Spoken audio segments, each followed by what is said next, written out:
The bright sky of the kingdom of Alaris was filled with shining airships and floating towers. The city looked like a dream above the clouds. People lived high in the sky because powerful crystals kept their cities floating. It was not magic, but the result of human work, intelligence, and courage. They called it the power of light. This city was the crown of human progress. Yet inside all that beauty, human pride still lived and caused trouble. In the tallest palace of Alaris sat Queen Mirabelle, the ruler of all the Skylands. It was a strong woman who carried wisdom in her words and firmness in her eyes. She wanted peace and order, but it was never easy, not even inside her own home. Her daughter, Princess Leora, was young, proud, and clever, but also careless. She liked to speak too much and laugh when others tried to be serious. Many people loved her because she was beautiful and brave, but some whispered that her sharp tongue would one day bring her trouble. Captain Nathan Cole was one of the Queen's strongest protectors. He was a soldier who had fought in border wars and saved many lives. His armor was always shining and his eyes always calm. He respected the Queen more than anyone else. People said he was made of steel, but those who served beside him knew he had a kind heart too. The Queen trusted him more than anyone. On one quiet morning, the wind blew softly through the open decks of Alaris Palace. Nathan stood at his post, watching the city glitter in sunlight. Silver clouds wrapped around the citadel like soft blankets. Then, from the royal balcony, came Princess Leora, moving with her usual grace, wearing a white dress that waved in the wind. She saw Nathan standing guard and smiled with mischief. "Oh, look, it's the famous Captain Cole," she said loudly, walking closer. "Tell me, Captain, do you shine your armor every minute, or do the people's praises make it shine themselves?" Nathan did not move. His voice stayed even and quiet. "Your Highness, I do my duty. No more, no less." His face was calm, but his words carried quiet humor, like he had heard her jokes 1,000 times before. Leora tilted her head and made a light laugh. "You are too serious, Captain. Little fun will not kill you." "It has not killed you either, Princess," he replied, his eyes going back to the horizon. For a moment, she had no answer, and that made her smile fade a little. She walked to the edge of the platform and looked down at the city lights glowing under the clouds. "All of this," she said softly, "it looks peaceful, but I wonder what holds it together." Nathan turned his head slightly. "Discipline, Your Highness. It's in the will of your mother, the Queen." Leora crossed her arms and looked at him with a half-smile. "You speak about my mother like you adore her. She is the reason any of us are still floating in the sky," he said. "She bears the weight of everyone's lives. It is not an easy thing." Leora's expression turned thoughtful, then playful again. "And yet you, Captain, carry her orders like commandments. Tell me, have you ever disagreed with her?" Nathan paused before answering. "The Queen commands for the safety of all. My opinion does not matter when duty calls." She studied his face as if searching for some crack in the armor. There was none. Everything about him seemed steady and strong. It irritated her and impressed her at the same time. "Perhaps that's why she likes you so much," Leora said. "You never question her. You never question anything." Nathan gave a faint smile this time. "Questioning is for those who need answers, Princess. I already know mine." The wind grew stronger, brushing against them and carrying the faint hum of the power crystals beneath the palace. The sound reminded both of them that the floating city was not a perfect paradise. It depended on machines, on people, on balance, and sometimes on courage. Leora turned to leave, but stopped. "One day, Captain," she said with a sly grin, "when I become queen, I might make you smile. That would be my greatest victory." Nathan bowed his head slightly, the faintest smile on his lips. "Then we may both live long enough to see that attempted." She laughed softly and walked away, her white dress flowing like a flag of bright defiance. Nathan watched her go, feeling a strange warmth under his armor. The princess was young and wild, but there was something bright in her spirit, a spark that could burn or light the future, depending on where fate turned it. Behind them, deep under the shining floors of the palace, the hum of the crystal engines shifted slightly. No one noticed, not yet, but the sound was changing, like a whisper rising from the ground, hinting that peace never lasts forever, even in cities that float above the clouds. Days passed in the sky kingdom of Alaris, and the city continued to glow above the clouds. People worked happily, thinking nothing could ever go wrong. But under the strong towers and glass halls, something strange was happening deep inside the heart of the citadel, where the great power crystals rested. The crystals gave light and kept the whole city floating above the world. Without them, the city would fall. It began with a low tremor, like a small heartbeat of the earth. At first, no one noticed.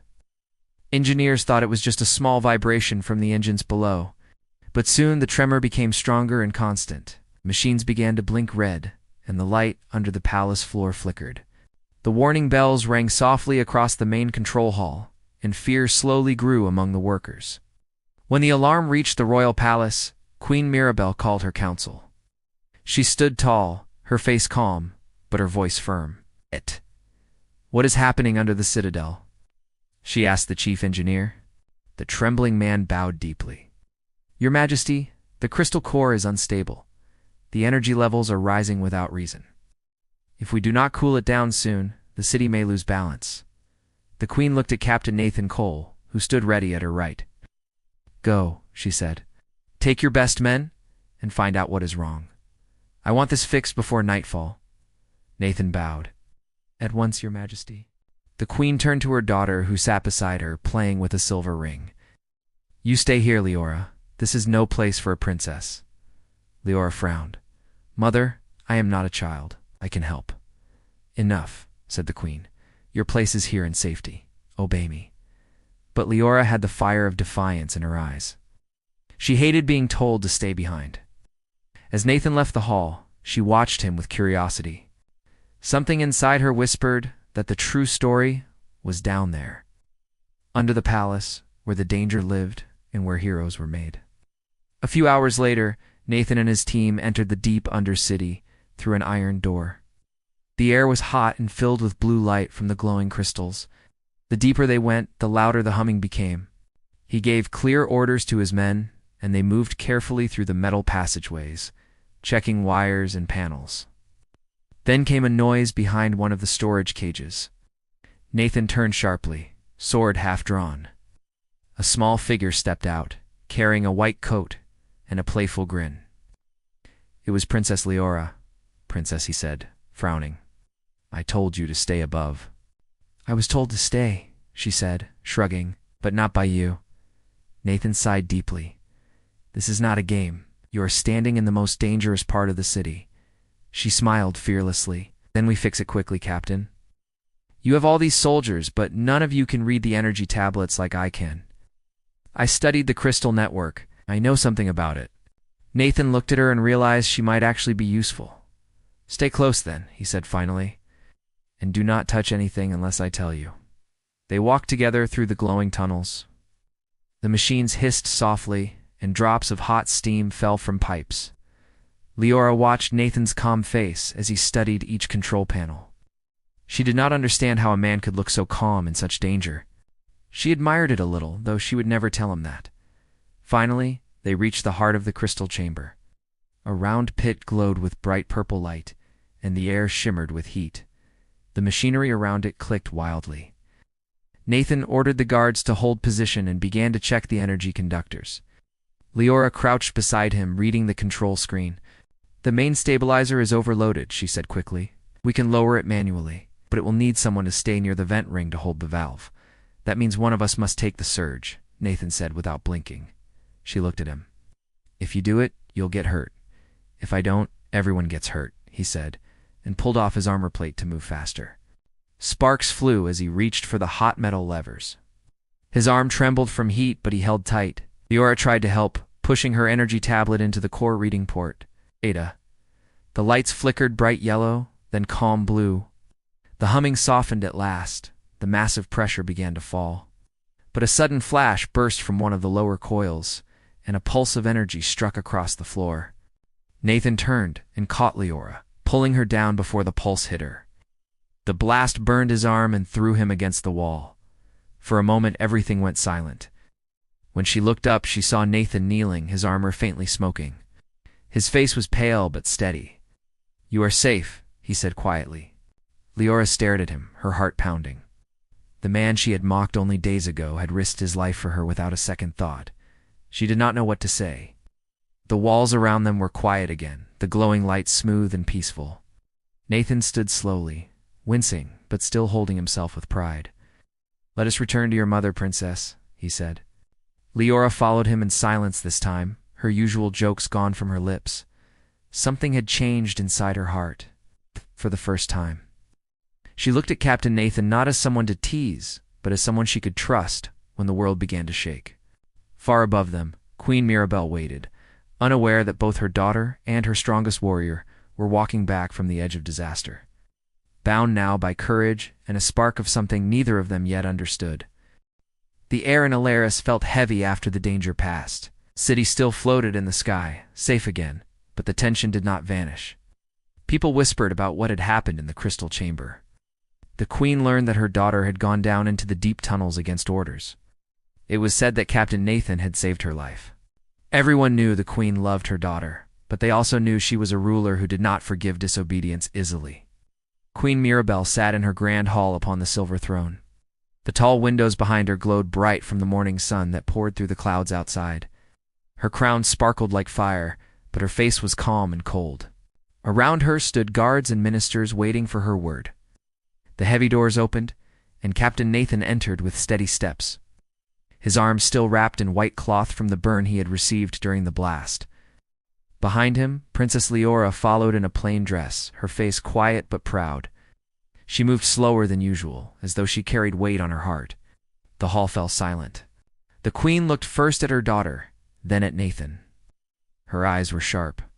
"You both went where you were forbidden to go," she said in a low voice. "You both risked more than your own lives. Do you have anything to say?"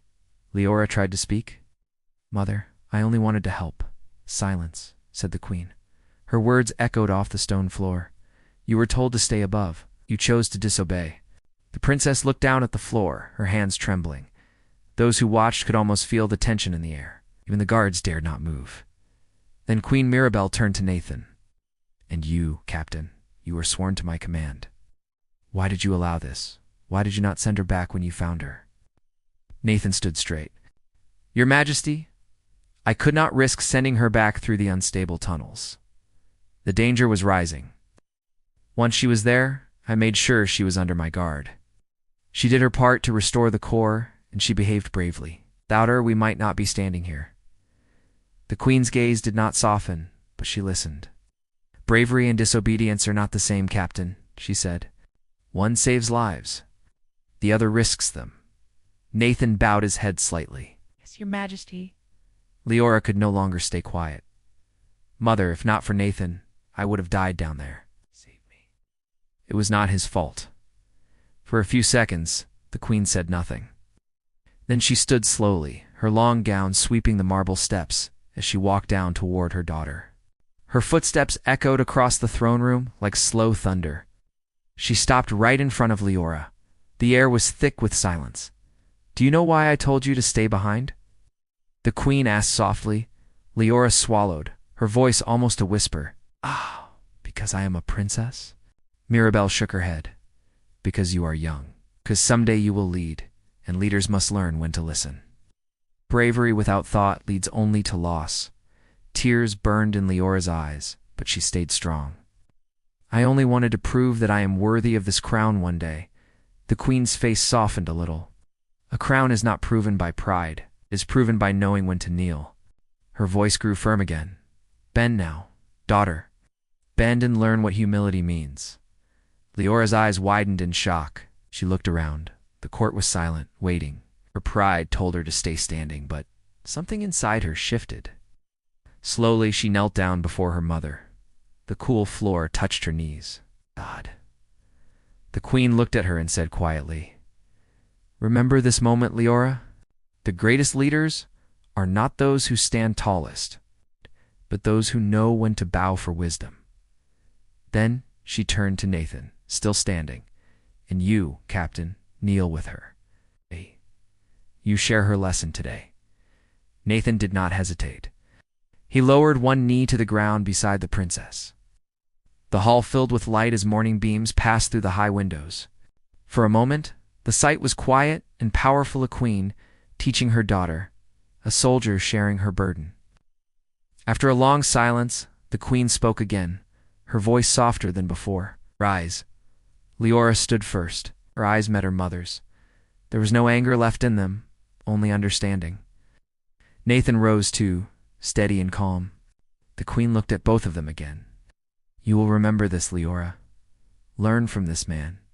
He has no crown, but he holds something rarer than gold: discipline and purpose. One day, you will need that more than pride." Leora nodded slowly. It was no teasing smile now, just respect. "I understand, Mother. I'll not forget." The queen turned and walked back to her throne. "See that you do not," she said gently. "Go and rest. The kingdom is safe for now." As they left the hall, Leora walked beside Nathan quietly. She looked at his bandaged arm and spoke in a faint voice. "You did not bow because she ordered you, did you?" she asked. Nathan smiled slightly. "I bowed because I understand what she meant." Leora looked ahead at the sunlight spilling through the palace gate. "Then maybe I am learning to understand too," she said. They stepped into the open air together. The wind of Alaris brushed their faces softly. Somewhere below, the great energy of the crystals hummed in calm rhythm again, holding the city aloft, while above two hearts began to change, learning that true strength sometimes begins when one finally bends. Days turned into nights, and the city of Alaris seemed peaceful again. The engines deep below stayed stable. The sky was clear, and the people returned to their routines. But the world beyond the floating citadel was not calm. Envious eyes watched Alaris from below. Many smaller cities wanted what Alaris had: the light crystals, the power, and the glory of the sky. Among those watchers was a group of sky marauders, humans who lived by stealing from others. Their leader, a cruel man named Garen, had planned for months to break through the city's shields and take its wealth. One night, as the sky turned dark blue and the twin moons rose high, a strange flash streaked across the horizon. Most thought it was just a shooting star. But moments later, an alarm echoed through Alaris. Stars ran through the streets, calling out orders. The queen was woken by her attendants. "Your Majesty," said the guard, out of breath, "the southern shield has been breached. Unknown ships approach. They are armed." Queen Mirabelle stood beside the window and saw the first explosions light up the sky far below. Smoke clouds rose like black rivers. Her calm voice filled the room. "Call Captain Nathan. Prepare all fighters." When Nathan reached the command deck, he already wore his armor. His mind was sharp, ready for battle. "Positions," he asked the officers. "3 ships incoming," said the lookout. "Fast. They carry heavy cannons." Nathan turned to his lieutenants. "Activate the barrier towers.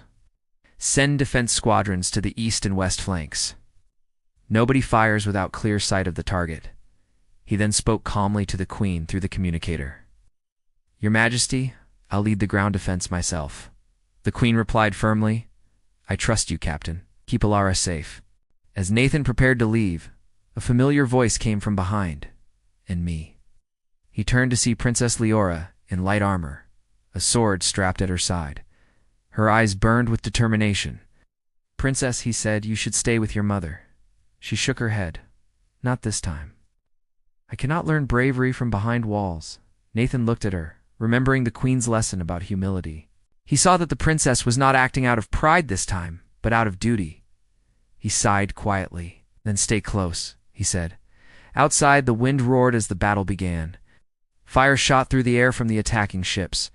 Thunder shook the floating towers. Nathan led his troops to the lower platforms while Leora moved beside him with a small squad of cadets.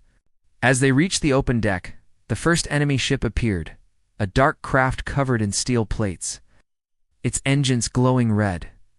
Gunfire burst from its sides. But Nathan was already shouting commands.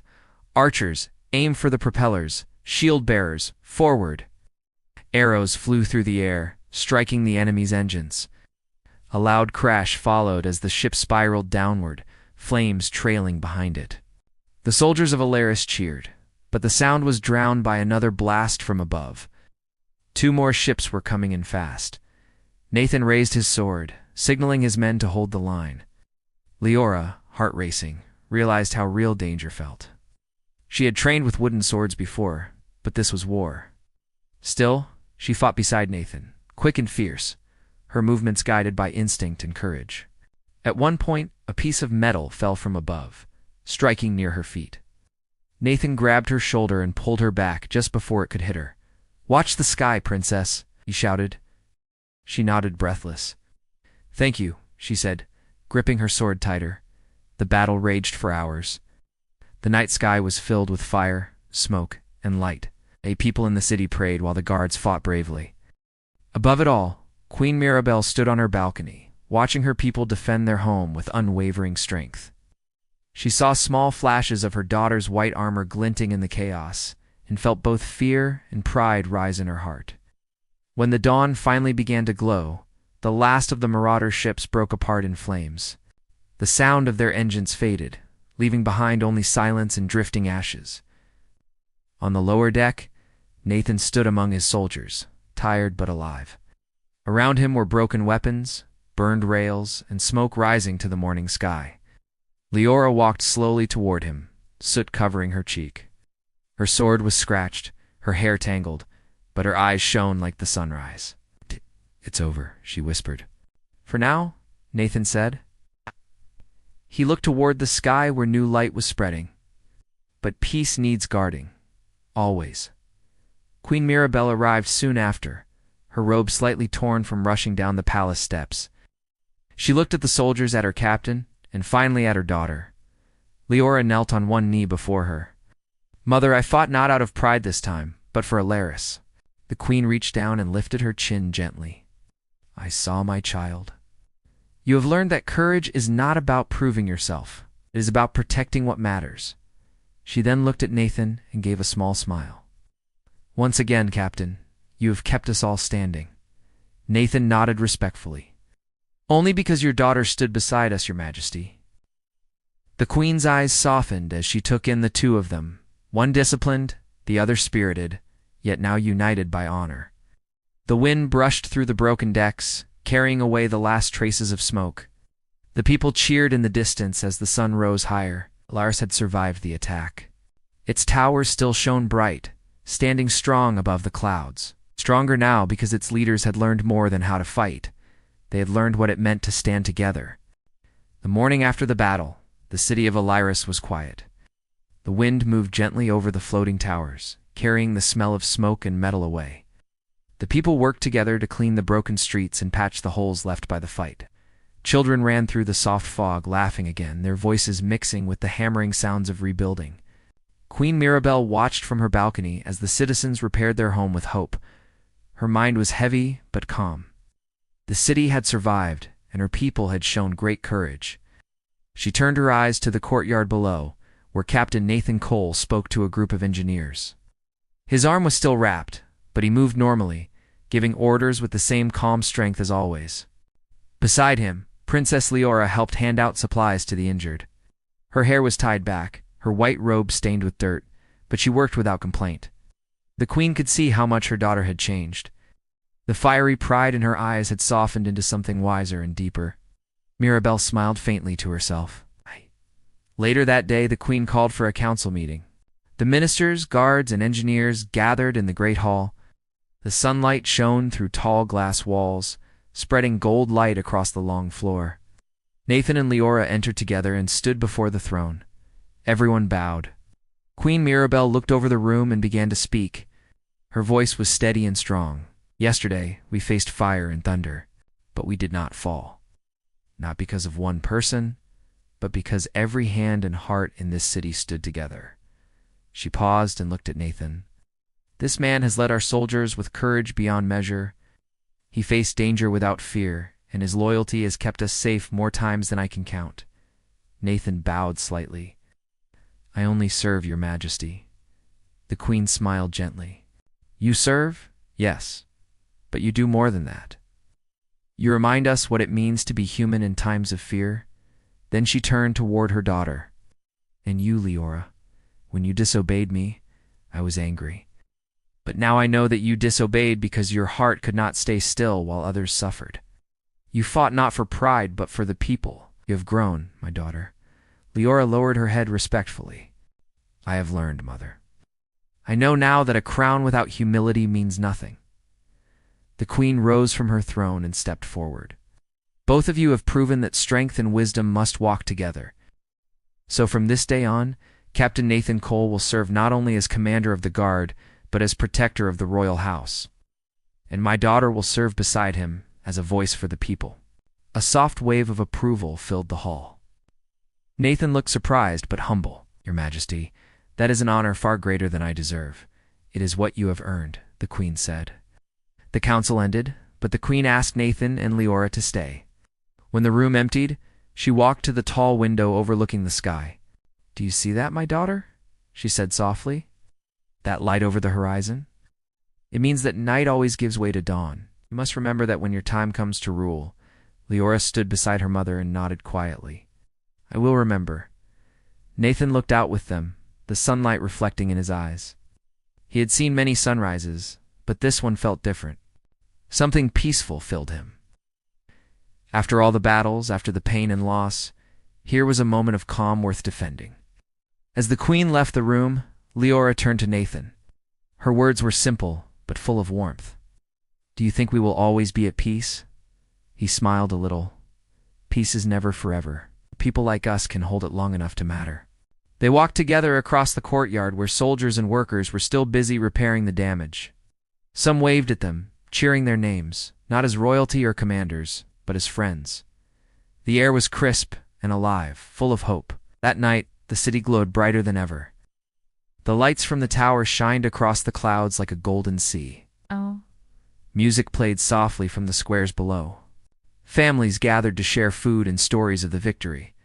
Leora joined them, laughing freely among the people. Nathan stayed at a distance, standing guard as he always did, watching her smile. But when she noticed him, she walked up to him and handed him a mug of sweet water. Even warriors need rest, she said with a grin. He took it with a nod. Even princesses can teach lessons, it seems. For a long moment, they stood side by side, looking out at the city they had both saved. Above them, the stars shimmered quietly. Leora spoke again, softly this time. You once told me that peace needs guarding. I think I understand now. It is not about swords or armor. It's about hearts that refuse to give up. Nathan looked at her, the glow of the city reflected in his calm eyes. Then Alaris will last forever, princess, he said, because its heart is learning how to stay strong. The wind rose gently, carrying the laughter of the people and the hum of the shining crystals through the air. The city floated high above the clouds, steady and bright, held not just by power or machines, but by courage, humility, and a bond that would live as long as the sky itself.